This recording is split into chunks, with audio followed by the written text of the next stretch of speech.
धन्यवाद श्री रमेश जी भाई।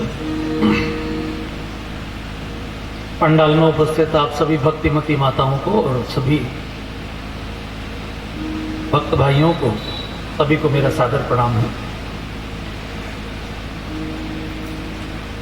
सरयू मैया के इस पावन तट पर ये जो देवरिया गांव है, उसमें आज ऐसा संयोग है कि मैं देवरिया से ही आया हूं। उधर भी एक देवरिया है, इधर भी ये देवरिया है, तो देवों की भूमि है निश्चित रूप से। और देवरिया के प्रति पूरे संसार के लोगों का बड़ा श्रद्धा है, क्योंकि ऐसी मान्यता है कि सभी ऋषियों का निकास देवरिया से ही हुआ है। ऐसी पवित्र भूमि पर आज मुझे कथा कहने का यह सौभाग्य प्राप्त हो रहा है। मेरा भी सौभाग्य है। बड़े प्रेम से आपसे निवेदन है कि ये अगहन का महीना है और अगहन का शुक्ल पक्ष प्रारंभ हो चुका है। आज सुबह 9:30 बजे के बाद द्वितीया प्रारंभ हो गई।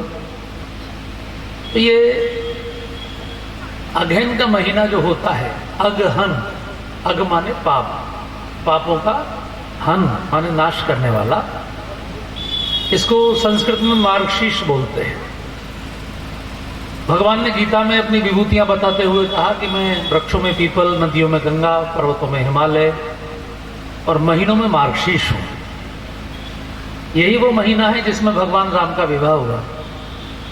मैं भी सोचता हुआ आ रहा था कि कथा में पंचमी के दिन भगवान का विवाह जनकपुर में हुआ और यहां भी पंचमी पड़ेगी, और 3-4 दिन बाद ही मुझे लगता है पंचमी पड़ेगी, जब आज द्वितीया है। तो यहां भी कोशिश करेंगे कि विवाह पंचमी के दिन ही भगवान श्री राम का विवाहोत्सव हम लोग प्रेम से मनाएं। तो देखिए, आपने ये जो कथा का समय रखा है, ये इतना पवित्र है। हालांकि जिस समय तय हो रहा था उस समय हम लोगों ने कोशिश भी की कुछ इधर उधर हो जाए कुछ, लेकिन सबने कहा नहीं, यही समय होगा। तो भगवान ने ऐसी योजना की कि भगवान श्री राम को ये समय सबसे प्रिय है, क्योंकि इसी समय उनका विवाह हुआ था, ये उनकी मैरिज एनिवर्सरी का टाइम। तो ये सब राम भक्तों का क्षेत्र है। तो किसी भी अनुष्ठान का जो फल होता है उसमें समय का भी बड़ा महत्व होता है। कौन से समय में आपने अनुष्ठान किया, कौन से स्थान पर आपने अनुष्ठान किया, इन दोनों का बड़ा महत्व। तो स्थान भी सबसे पवित्र है। सरयू नदी का पावन दक्षिणी तट है। किसी भी नदी का दक्षिणी तट अत्यंत पवित्र माना जाता है। अयोध्या भी आप देखेंगे तो सरयू जी के दक्षिण में बसी है। सरजू जी उत्तर में, उत्तर दिशि बह सरजू पावन, अवधपुरी ममपुरी सुहावन। तो ये दक्षिणी तट सबसे पवित्र होता है। तो स्थान भी बहुत पवित्र है और काल भी बहुत पवित्र है। अब ऐसे पवित्र काल और पवित्र स्थान में दो चीजें हमको अपनी ओर से करनी है, पवित्र भावना और पवित्र पुरुषार्थ। भावना तो आपकी पवित्र है, अगर भावना अच्छी ना होती तो आप कथा ही क्यों कराते। लेकिन अब इसमें मेहनत हम कितनी करेंगे, क्योंकि कई बार पंडाल में आके आपको ना तो हल चलाना है, ना फावड़ा चलाना है, ना कोई शारीरिक मेहनत करनी है। यहाँ जो सारी मेहनत है वो बौद्धिक है। कितना अच्छी तरह आप सुनते हैं इस पर निर्भर करता है। गणेश जी बुद्धि के देवता इसलिए हैं कि उनके कान सबसे बड़े हैं। क्यों बच्चों, गणेश जी को देखा है? ये जो बच्चे बैठे हैं छोटे छोटे, बुद्धि के देवता गणेश जी है ना, कान उनके सबसे बड़े हैं।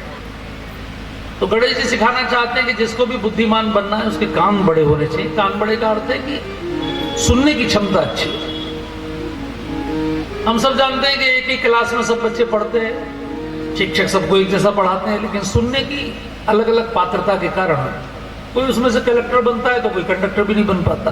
तो ऐसे सबका रहता है। इसको पुरुषार्थ कहते हैं। तो ये हमारा व्यक्तिगत है।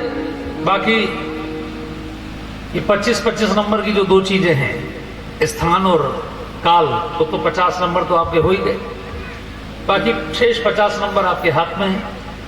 कितने भी अच्छी परसेंटेज आप बना सकते हैं इस 9 दिन के अनुष्ठान में, पूरा का पूरा फल भी ले सकते हैं, 100 में से 100 भी ले सकते हैं। ये आपके सुनने के और आपकी भावना के ऊपर निर्भर करता है।